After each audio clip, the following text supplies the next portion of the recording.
This video contains harmful or violent or suicidal content. We don't promote such activities.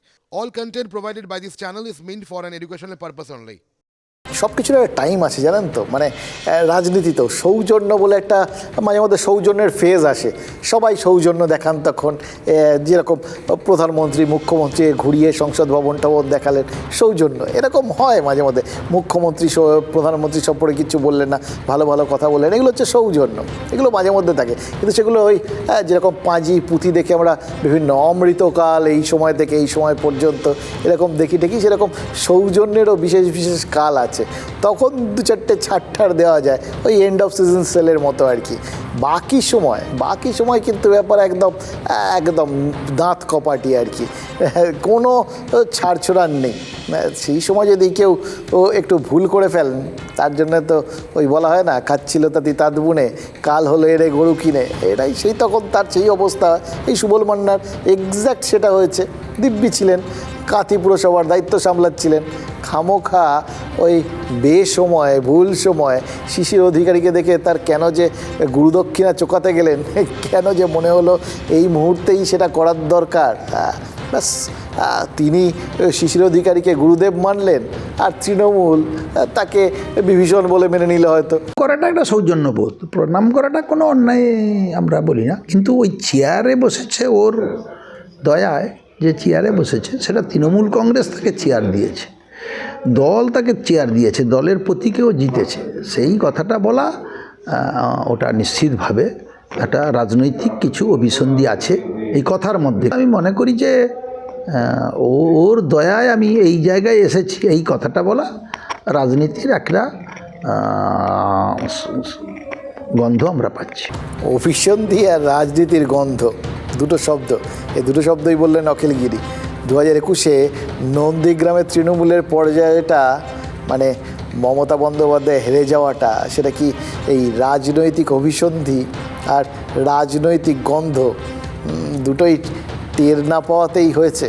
এটাই কি বোঝাতে চাইলেন অখিলগিরি? দেখুন, মানুষ ভুল থেকে শিক্ষা নেয়, উন্নত থেকে উন্নততর হওয়ার চেষ্টা করে। বামেরা যেরকম একসময় উন্নততর হওয়ার চেষ্টা করেছিল, কিন্তু ফল মেলেনি। কিন্তু তৃণমূল কি শিক্ষা নিচ্ছে? নন্দীগ্রামের সেই ফলাফলের থেকে শিক্ষা নিয়েই কি এবার এই শুদ্ধকরণের পথে তৃণমূল? যা ইঙ্গিত দেখছি তাতে শুধু সুবল মান্নাতেই নজর কিন্তু আটকে নেই এই জেলা তৃণমূলের। জেলার দুটো লোকসভা আসনে এখনও জল করছে দুই অধিকারীর নাম। তমলুকের সাংসদের নাম দিব্যেন্দু অধিকারী, আর কাথির সাংসদ শিশির অধিকারী। মানে ফটো ফিনিশে তৃণমূলের হার বা বিজেপির জয়, যেভাবেই দেখুন 2021-এ এই নন্দীগ্রাম বিধানসভার ভোটের ফল যেভাবেই আপনি দেখতে যান না কেন, যদি যে অ্যাঙ্গেল থেকে, তৃণমূল কিন্তু সেই অভিজ্ঞতাটা ভুলতে পারেনি। তাদের কাছে একটাই দগদগে ঘা, এবং যেভাবে সুযোগ পেলেই শুভেন্দু অধিকারী আজও খোঁচা টোচা দিয়ে যান, তাতে সেই ঘা থেকে রক্ত এখনও বেরোয়, এটা বোঝা যায়। ওই হাড়ের জ্বালাটা তৃণমূলের গায়ে কিছুতেই মেলাচ্ছে না। নন্দীগ্রাম বিধানসভায় সেই হাড়ের ফোসকায় কি এবার বার্নল হিসেবে অধিকারী পরিবারের হাতে থাকা দুটো লোকসভা আসনও ছিনে নিতে চাইছেন অখিলগিরিরা? সেজন্যই কি এই তৃণমূলের ভেতরে অধিকারীদের শিষ্য কারা কারা সেই খোঁজ শুরু হয়েছে?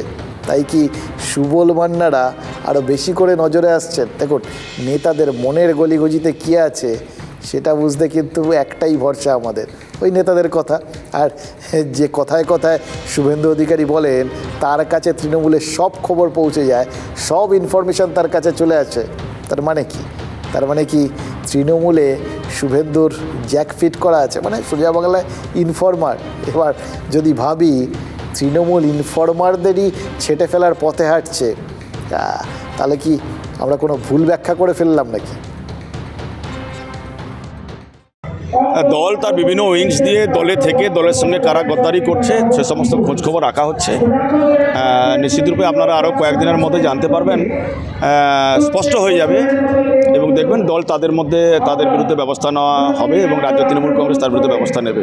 এখনও তার কোনো চিঠি পাইনি, আর আমার যা বলার কিছু আছে আমি উপর নেতৃত্বর কাছে বলবো। আমাদের যিনি চেয়ারম্যান করেছেন তার কাছে আমি কৈফিয়ত দেব, অন্য কোনো কারোর কাছে কৈফিয়ত দিতে রাজি নই। বাছাই পর্ব করতে করতে তো তৃণমূলের মুসল পর্ব শুরু হয়ে গেছে, আর যাওয়ার সময়ও তো ঘনিয়ে এসছে। এই জিনিস চলছে 21-এর পর থেকেই, আগে থেকেও চলছিল, 21-এর পর থেকে চলছে।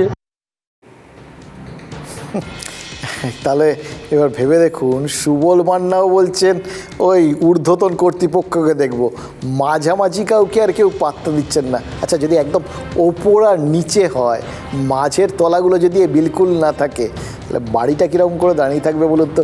এটা মাঝে মধ্যে জানতে খুব ইচ্ছা করে। ধরুন এটা বাড়ির একতলা আছে আর একদম সরাসরি 3 তলা রয়েছে, মাঝের দোতলাটা আর নেই, হ্যাঁ, বাড়িটা কীরকম হবে বলুন তো?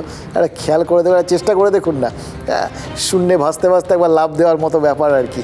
চেষ্টা করে দেখুন, তাই যদি হয় ওই তাহলে কিন্তু ইন্টারেস্টিং একটা স্ট্রাকচার খাড়া হয়ে যাবে, বুঝতে পারবেন কোন জিনিসটা কীরকমভাবে দাঁড়িয়ে থাকে নাকি পড়ে যায় আর কি। সুবল মান্না তিনি না হয় ওই শিশির অধিকারীকে ছুঁয়েছিলেন, সেজন্যই তার রাজনৈতিক ভবিষ্যতে অন্ধকার ঘনাতে পারে, কিন্তু আরও কেউ তারা কাকে ছুঁয়েছিলেন বলুন তো? মানে এই যাদবপুর বিশ্ববিদ্যালয়ের পড়ুয়ারা, এরাও তো মনে হচ্ছে কাউকে না কাউকে ভুল করে ছুঁয়ে দিয়েছেন, নইলে তাদের জীবনে এইভাবে হঠাৎ অন্ধকার নেমে আসে। সবচেয়ে আনন্দের দিনের পরেই সেই অন্ধকার নেমে এসে সেই আনন্দটাকে গ্রাস করে ফেলতে পারে। তাই তো দেখছি এমনিতে এ রাজ্যের শিক্ষা ব্যবস্থার যা দশা, তাতে পড়ুয়াদের ভবিষ্যৎ খুঁজতে হলে হাতে জোরালো পাওয়ারের টর্চ, সার্চ লাইট এই সমস্ত রাখতে হবে।